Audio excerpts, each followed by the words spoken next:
a good friend of mine. Please welcome the very funny Adam Bonet!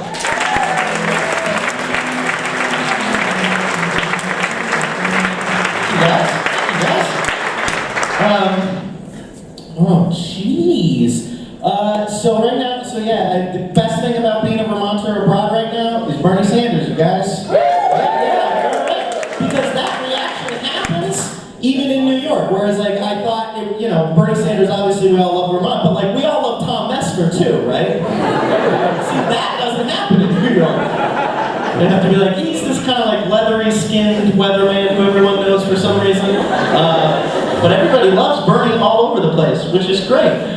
Did anybody here go to his campaign kickoff event a few months ago? Yeah. Now, did a bunch of other people go to his campaign kickoff event but were super high and sort of forgot about it? I feel like that's also a lot of people. Because for those of you who don't know, the vibe there was people were calling it Bernie Man. Okay? Ben and Jerry opened for him. I swear to God, they shit on Haagen-Dazs the whole time, comparing Haagen-Dazs to the Republican Party. We loved it. I was surprised Fish wasn't there, okay? I thought I was going to get like a tight 3.5 set from Trans-Tasman. But me and Bernie Sanders just have like, I'm a supporter of him, obviously the political reasons. I don't want a job that has things. But also just like superficial things we have in common. We're both Vermonters. We're both Jews. We both did regrettable Bob Dylan covers. And we're both probably not going to be president. Oh, yeah, look, we all agree, okay? We all agree.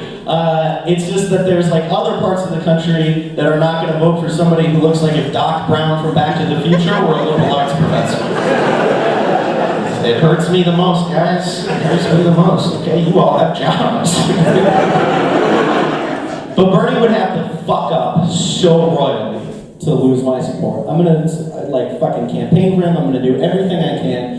He would have to screw himself over so bad. He'd have to be like, oh, I'm gonna break up the big banks so that millionaires and billionaires are no longer gonna run this country.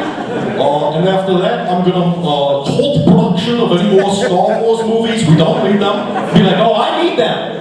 I need those movies, you Jew monster. You commie. Everybody was right about you. I really hope it's Bernie Trump, man, right? Because that's like the school bully picking a fight with the nerd, but they don't know that the nerd's been taking jiu-jitsu classes on the weekends. Ooh. And then, what would unseat Bernie in that case, right? It would be something really small and inconsequential. Trump would be like, look, he's a 74... My Trump is not good.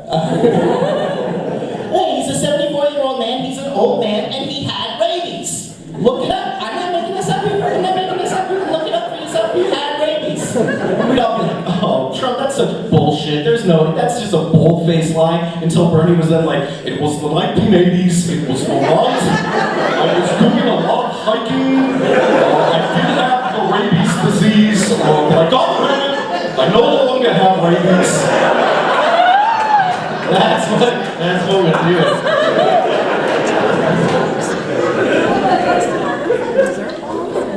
You guys see Star Wars?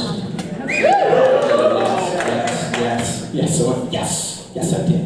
Yeah. But that's the reaction you should have. I like Star Wars. I like superheroes, like Spider-Man. You guys like Spider-Man? I always really liked the Spider-Man movies, like even the shitty ones, because there was always a part in those Spider-Man movies where he'd take off his mask. Like he'd be Spider-Man. And he'd be like stopping a subway car from going off the tracks, and to inspire hope within the eyes of a young child, he would remove his mask to be like, look, I'm just a regular guy, I'm just a kid like you. And Spider-Man could do that because he's in New York City where there are 8 million people. No one would recognize him. You can't do that if Spider-Man was in Vermont, right? Because he would be like on I-89 and like pulling a guy out of like a smoking wreckage. And so that the guy wouldn't get smoke in his face, Spider-Man would take off his mask and put it over the guy's face, and the guy would be like, oh shit, Peter Parker? You're fucking Spider-Man? Holy shit, bro, I ain't seen you since high school. Holy shit, I am telling everybody about this. Nobody's gonna believe it. Well, how the hell have you been? I guess good, you're fucking Spider-Man.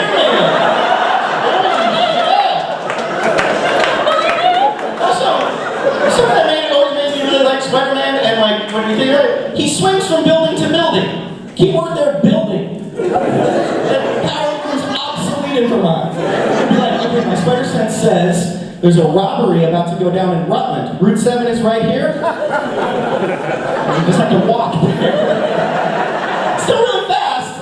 But you have to, like, I don't know, queue up a podcast. See where he sits on the Bo Bergdahl issue. Oh, Spider-Man joke, how I miss you. And that joke has a radius. Does not work other places. I don't know why. I cannot put a finger on it.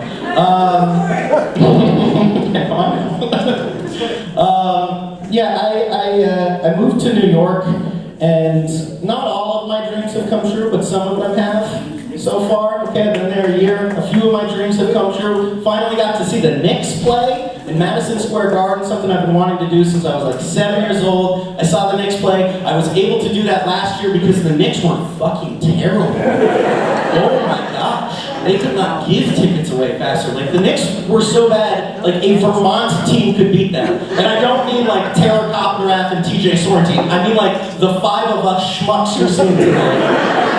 We're like, we don't like ourselves. We could beat the Knicks last year. So I crossed that off my list. I got to see the Knicks play. It was a terrible game. It was awful. They got beat by like 30 points by the Sacramento Kings, who also are not a good team. But the Sacramento Kings have an Israeli-born player, so I got to see a Jewish man dunk a basketball. Another one of my dreams fulfilled.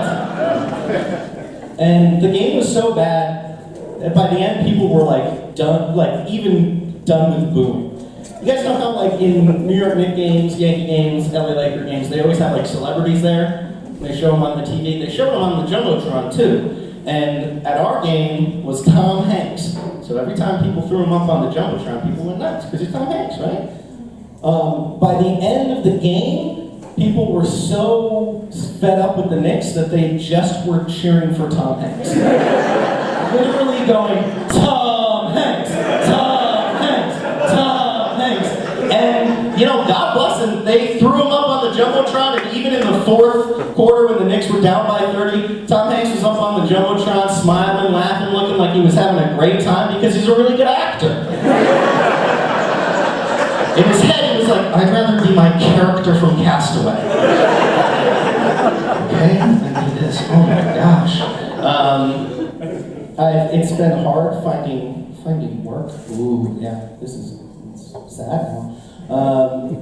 But I tutor kids.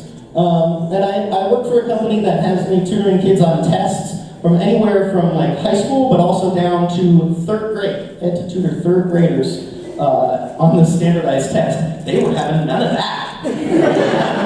You're like, what? I don't know. Okay, we're here now.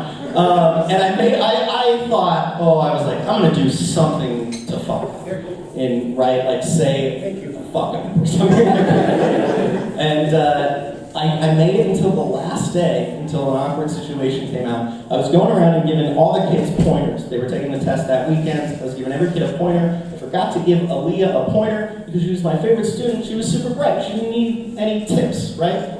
But she called me on it. She was like, hey, you forgot me. It's because I'm black. Yeah, my reaction too. I didn't know what to say, but luckily, Ian, another little boy, popped up and saved me. He goes, hey, Aaliyah, we're all black. Which then opened the door for another little girl, Michaela, to turn to me and go, except aren't you a Jewish? How did you tell? She didn't say anything. She just went, you have made anti-Semitism adorable. Congratulations on that.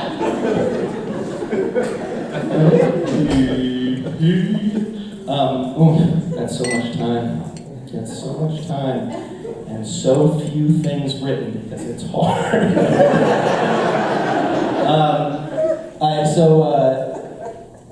You guys remember Barack Obama?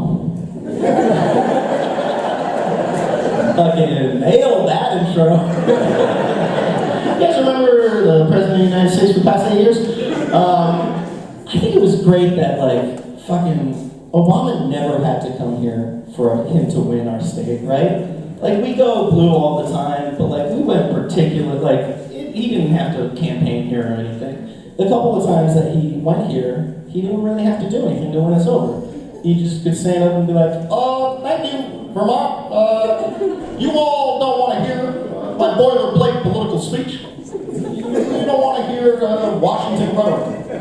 What I thought I would do in my time here today is to put on Stevie Wonder, Songs in the Key of Life, roll up a fat joint, and tell you about the time I convinced Biden me and LeBron were related. Nuts. Yeah, you can do that. You're fine with that. Oh my gosh. So,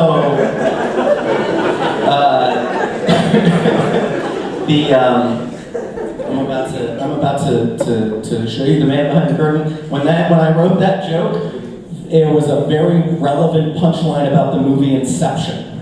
That's how old that is. Yeah. It's been fun though. Guys, Vermont's great, right? It's a cool fucking place. And here's the thing.